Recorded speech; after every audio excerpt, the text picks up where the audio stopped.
was in these early years that Fred first became interested in climbing chimneys.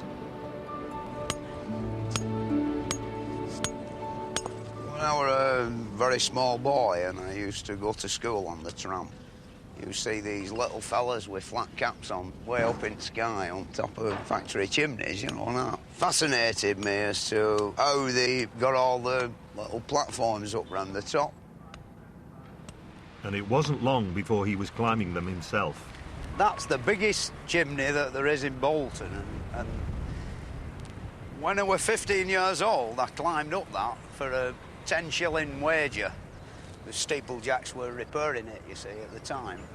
And one dark winter night, you know, I did do it. I never got the 10 bob, you know, but I got the 2 Union Jacks tied round the lightning conductors, you know, at the top. And they blamed it on the Manchester University students, you see. Well, it weren't them, it were really me. Fred served his apprenticeship as a joiner, but all the time, despite parental disapproval, he pursued his goal of becoming a steeplejack. See how we go. All right. It was really weathercocks, well, actually weather vanes, that started my career in steeplejacking off. I'd come fresh out of the army and sort of set myself up as a steeplejack of sorts and never managed to get a job, you know, sort of thing, for 6 months. And then I was summoned to meet the vicar of Bolton, a big tall fellow with a long black frock on. He was a cannon, you know, which I approached with a great deal of fear and trepidation.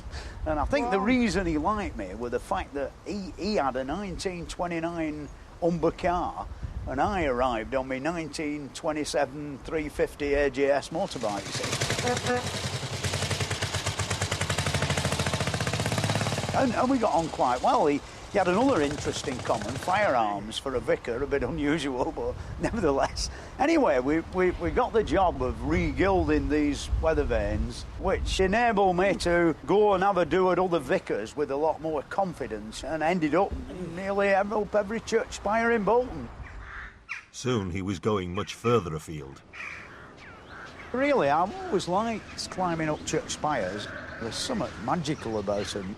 Once you get right where the point is, it feels quite nice. It's unlike a chimney because, of course, you've not got the bulk of the thing in the way, and like the views are quite splendid. But for Fred, it was the great mill chimneys that he loved most. Well, when I first met Fred, it was in the late 60s. Every part of Bolton had mill chimneys. Fred had a lot of work. And as years go by and the cotton industry started failing through imports, of course, the mills went, the chimneys went. So Fred then, a lot of his work came from putting the chimneys down instead of repairing them while they were up. You get like addicted to it, you just live it, you know, like day and night, think about it, talk about it. The way Fred did it, he felt more safe with the Victorian methods than he did with modern day methods.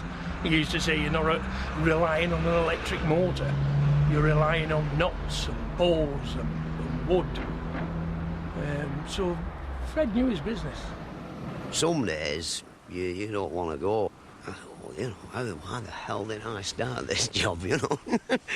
But once you've got cracking like it, well, I always feel that, you know, when I'm really putting big pile of stagings up round top of a chimney, you know, like when I've got it all up, you know, it's a work of art, you know, a masterpiece. I've worked with most large firms, most steeplejacks, but Fred always invented a different way of going about it. I think the most frightening thing I've done in my life was to do with Fred. I've done a lot of wild things, but he caught me off guard. He was doing this chimney, I think it was in Burnley, and it was a really big one with all this scaffolding at the top, which he always said looked like a crashed biplane that had hit it at the top. Come on, he said, you must come up. So I went on the ladder first and went up, and I mean, after 10 feet I wanted to come down, and he was behind me saying, go on, up you go, keep your knees out, keep your arm, hold on. And I thought, I'm never going to do this.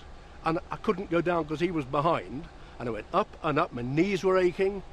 The wind was blowing round my ears. I couldn't get my feet on the rungs properly, and I got to the top. And when you get to the top, you've got to sort of go out like you did on the old galleons, you know, when you went up onto the fighting top. And he said, "Go on, go on!" And he pushed me up, and I got on, and I couldn't move. I just was flat. And he came on. He was walking around like a ballerina. He's saying, "Look at the view! Just look at that! You never see a view like that." And I sort of looked up, and it was grey, and it was wet, and there's a few chimneys and lines of terrace houses. I thought, Mr. Lowry would have loved it. Then he said, "Do you want a sandwich?" And I thought, no, I don't want a sandwich. I couldn't even lift my arm up.